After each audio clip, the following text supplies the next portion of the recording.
What is up, Iwu crew? National parks are a great way for families to have fun in the outdoors and appreciate America's natural wonders. But do these popular vacation spots have a secret dark side?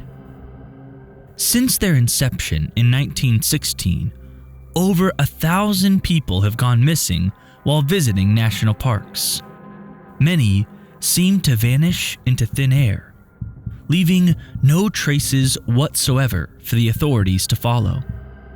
Thus, countless cold cases remain unsolved, law enforcement left with no leads or evidence to explore. A quick search on nps.gov shows a chilling list of some of these forgotten faces and the stories behind their disappearances. National parks spare no expense on security guards and rangers. In 2010 alone, their budget for park protection came at a whopping $368,698.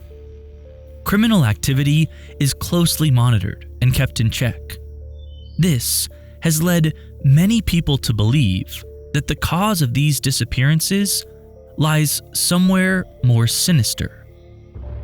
Numerous theories involving paranormal activity in our national parks have gained traction among online communities, seeking to uncover the truth about what could be causing all these people to mysteriously go missing. Today, we will be looking at 5 paranormal activity theories that attempt to explain the strange cases of 5 unlucky individuals. Number 1. Alvey Webb. A family of hunters noticed that a member of their party, 86-year-old Alvey Webb, had gone missing one morning in October 2019. Authorities searched high and low for any sign of the elderly man, but were left empty-handed. Almost a year later, there still seems to be no explanation or evidence surrounding this strange case. However, we were able to speak with a hunter whose family happened to be in the exact spot where Webb went missing, just 1 month after the event. Tommy Miller, aka Reddit user Warwick Vet, frequents a community on the site that delves deeper into these national park disappearances. And that's where he first shared his chilling story. Miller agreed to tell us more about his family's hunting trip to San Juan National Forest. They had planned their trip well before hearing the news of Webb's disappearance, but had unknowingly chosen the area where Webb's family had suffered the tragic loss a few weeks before their arrival. The Miller family wasn't too concerned. They were experienced hunters and knew they'd be safe in the forest as long as they were careful. But not too long after setting up camp, things started getting weird. You know, everything was going fine. We set up camp, and we were at like 10,000 feet. And we set up camp, and we were eating and sitting around the fire after hunting briefly that day. And all of a sudden, a helicopter starts, we could hear a helicopter coming up. It just kept getting closer. And then eventually it was circling us, and it was super low, and it had no lights whatsoever. So we couldn't see anything. My brother said that he saw the silhouette at one point, which I just learned that the other day, but I never saw anything. I couldn't feel the downwash. It wasn't that low, but it was super low and completely dark. And so it basically circled our campsite for, 2 or 3 times. And then it just went off and was, hovering around somewhere else. And then eventually it would, we couldn't hear it anymore. And we thought that was extremely strange because even, a helicopter, this is mountainous terrain, they're going to be flying that low with no lights whatsoever. And maybe there's an explanation, but I don't know what that is. And so we thought that was weird. And Of course, then we went to sleep. We went hunting the next day. And then that night again, same thing happened to us. Another helicopter came, or maybe the same one, and basically did the exact same thing. Circled us, no lights whatsoever, and then took off. But the dark helicopters wouldn't be the last trouble Miller and his family came across on this hunting trip. They started to hear and see things in the woods that seemed a little off. Once I got back, for whatever reason, I ended up watching Survivor Man Bigfoot, and it was interesting. It was going along, and then it's like one thing after another started applying to what we were seeing up there, which I didn't necessarily know before were allegedly signs of Bigfoot and stuff like that.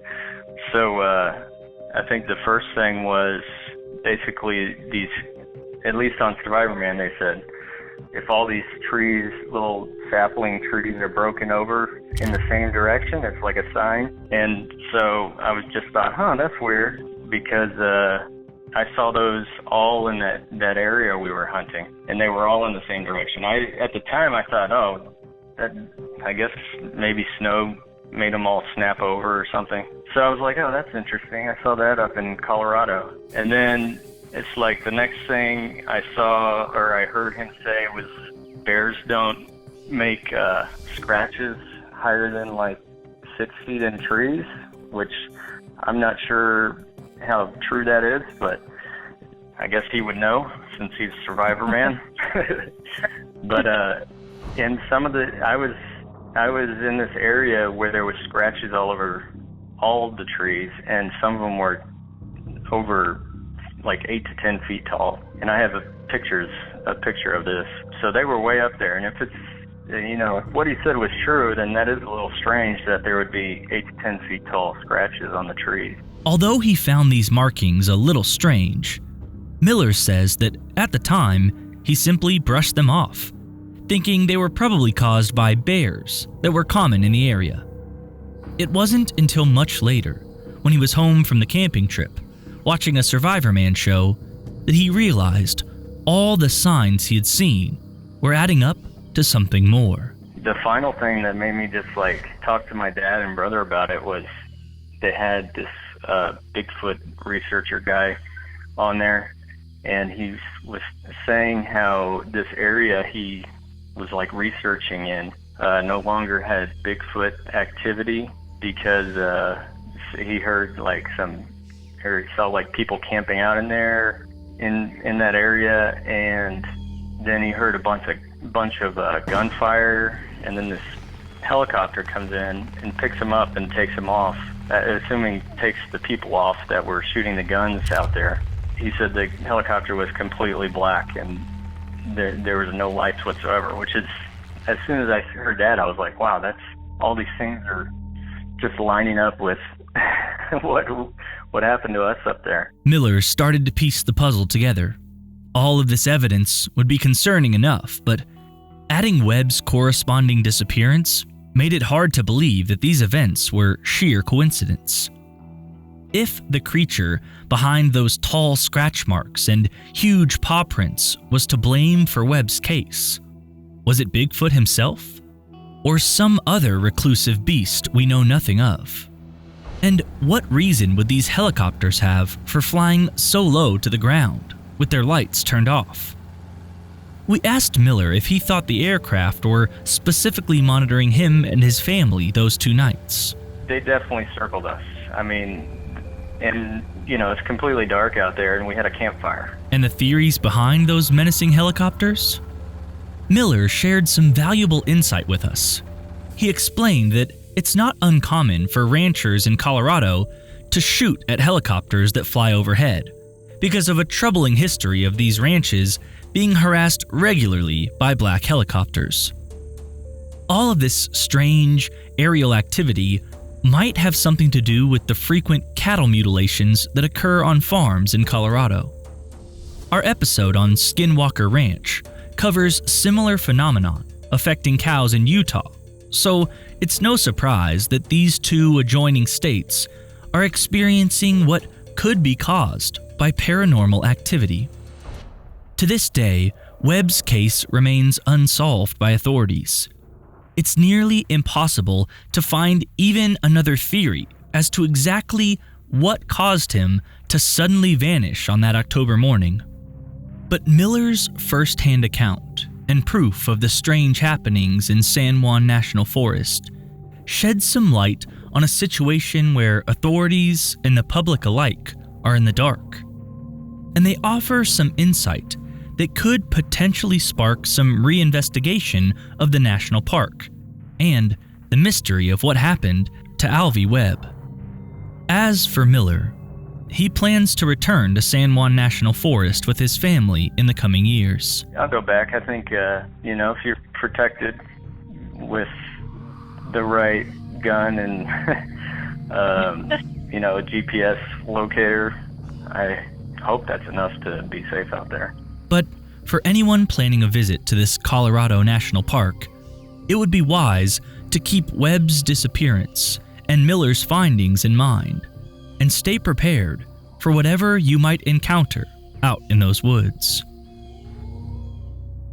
Number 2. John Doe. Here's a chilling statistic. An alarming number of individuals that go missing in national parks were last seen in areas that coincide directly with a cave system. This photo shows the correlation between the disappearances and the map of the caves. One famous case of an explorer getting stuck in one of these caves was Floyd Collins, who was working in a small tunnel within the Mammoth Cave National Park, when he found himself wedged in the narrow passageway 55 feet below the surface. Although rescuers worked hard to save him, he tragically died from lack of food and water, just 3 days before their 2-week recovery operation was successful. Collins's case was a national phenomenon, and his body was eventually extricated from the cave system. But if a well-known and advanced cave explorer can be lost forever to the unforgiving labyrinths of American cave systems, just how many of these unsolved national park disappearances might be attributed to similar causes? In October 2010, the temporary disappearance of a 3-year-old boy showed just how sinister these complex cave systems could be. It also suggests some level of paranormal interference, as the frightening tale the child told of his time lost in the cave cannot be explained by earthly knowledge. Because of his young age, the boy's family has not released his real name to the public, and he is commonly referred to as John Doe in the media, so that is what we will be calling him. The family noticed their toddler's absence early in the morning, but it would take them and the park authorities of Shasta Trinity National Forest 5 gut-wrenching hours to locate the little boy. Fortunately, he was found lying in the forest grass, dazed and confused, but physically unscathed by the ordeal. It wasn't until weeks later, when John's grandmother, Cappy, was talking to him back at the family's house, that they would discover the horrifying truth of John's recollection of those 5 lost hours. Out of nowhere, John blurted out that he didn't like his other grandma, Cappy. His real grandmother didn't know what to make of this and asked him to explain. She could never have guessed what would come out of the boy's mouth next. He said he had been taken into a dark cave system by a woman who looked identical to his grandma Cappy, except this woman gave him an icky feeling. She allegedly led him into a room infested with spiders and demanded that he defecate onto a piece of paper. Scared to death, little John had refused, looking around the room to see what looked like humans scattered all around the cave. But upon closer inspection, he had realized that they weren't humans at all. They were incredibly realistic robots. Soon, the imposter Grandma Cappy began to emit a harsh glow. she started telling John that he was actually from outer space and had been artificially inserted into his mother's womb before his birth. The rest was a blur, but apparently the old woman eventually relented and released him back into the woods, where he remembers waking up to see his family's worried faces. This case has become a hot topic among those who attempt to theorize over the disappearances of missing persons.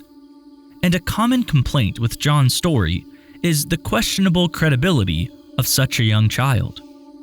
However, John's story would prompt his grandma Cappy to come forward with her own story, and the two combined are nothing short of blood-curdling. She had actually gone camping with a friend to the same spot a year prior. One night, they both awoke far from their sleeping bags, feeling violently ill and having no memories of what had happened in the previous few hours. The cause of their ailment? They both suffered huge spider bites to the neck. Like San Juan National Forest, an abundance of Bigfoot and UFO theories have surrounded Shasta Trinity National Forest for years. However, the paranormal cave system that played a part in the stories just discussed may hold the key to far more disappearances than we know in American national parks and across the whole world. Number 3. Charles McCullar. It was 1974 when a 19-year-old photographer hitchhiked alone to Crater Lake National Park in Oregon. He was a free spirit with a passion for photography, and he planned to use this adventure to hone his skills. But, like many hikers who chose the risky path of going it alone, McCullar sadly went missing. Many people had seen him within the past week, including a friend who let him crash at their place before heading out to the park. Unfortunately, because he wasn't scheduled to return to his friend's house for a few days, the search for him couldn't begin until his concerned friend reported him missing. But by then, it was probably much too late. At first, authorities seemed to attribute his disappearance to negligence. They assumed he had changed his projected hiking path and fallen victim to the region's harsh weather. However, as the investigation continued and the actual weather patterns at the time of McCullar's last sighting were considered carefully, the police realized that this theory was increasingly unlikely. Instead, they reluctantly revealed that this incident might well have been the result of foul play. After a whole year had passed and the extensive searching had long since faded out, two unsuspecting hikers made a mistake. They accidentally strayed off the trail in the same spot McCullar had, leading them to the remote area that nobody had thought to search. There, they found his abandoned old backpack. Not long after they reported this evidence, authorities could follow their directions back to that spot and finally recover McCullar's body. However, what they found was shocking. All that was left of him were the bones of his feet in his socks, and shattered shin bones poking up in his jeans. The pants were otherwise empty, and the rest of McCullar, from the waist up, was nowhere to be found. Various theories were thrown around. Had he been dragged here by a murderous hitchhiking host and left for the wild animals? Or had he gone mad from hypothermia and started undressing irrationally? Two popular theories of paranormal interference could come into play for this case. First, some people suspect the involvement of fae, or humanoid fairy creatures that live in the wilderness and sometimes interact with lost travelers. They are known to steal human clothes because of their penchant for bright colors. Additionally, they've been said to go after athletic and gifted young men specifically, which would perfectly describe the talented photographer/hiker that was McCullar.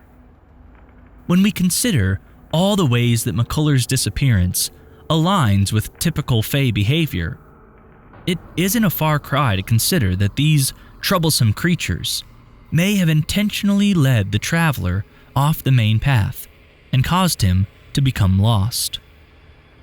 The other theory stems from the sheer distance that McCullar covered in the unforgiving weather. He was found 12 miles from his original location. Mountaineers question if it would have been possible for him to go that far by himself without proper equipment or even snowshoes on a day when 7 feet of snow blanketed the ground. This inexplicable anomaly, combined with the grotesquely broken shin bones discovered, has caused many theorists to assume the worst: a Sasquatch attack. It makes sense that a creature that large and brutal could snap human bones and drag a body long distances through the snow with no problem. The beast would have had the foot shape and height necessary to traverse the snowy terrain easily, and it may have been due to bad luck that McCullar stumbled into its remote territory. We may never know what happened to McCullar that day, but these theories have worked with the evidence we currently have to deduce these plausible explanations. However, we can only speculate what happened to this lone traveler out in the snow that day. Number 4. Stacey Ann Aris. Many times when people go missing in national parks, they seem to literally vanish into thin air. One second they're there, and the next they're gone. Thus, perhaps the most popular theory amongst online communities has become the portal theory, which asserts that interdimensional holes are opening up that transport these people to another realm of existence. Some theorists believe that these are caused by extraterrestrial beings with advanced technology, while some claim that the government installs them to abduct people for testing purposes. One of the most famous national park disappearances seems to align perfectly with the portal theory. Stacey Ann Aris, a woman who traveled to Yosemite National Park with her father and 4 others to go horseback riding, vanished one summer afternoon in 1981. She had gone off alone to take a picture of a nearby lake, and a tour guide says he last saw her standing on a granite slab of rock, and then she was gone. It seemed as though Aris had been wiped off the face of the earth. Search parties combed the park fruitlessly, finding nothing but her abandoned camera lens. The significance of her last known location is crucial. Granite has been known to play an astonishingly frequent role in missing person cases.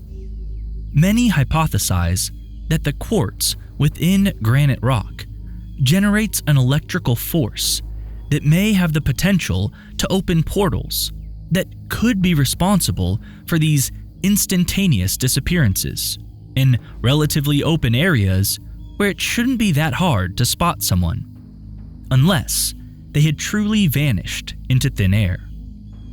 Some scientists have already begun to look into the electromagnetic potential of quartz.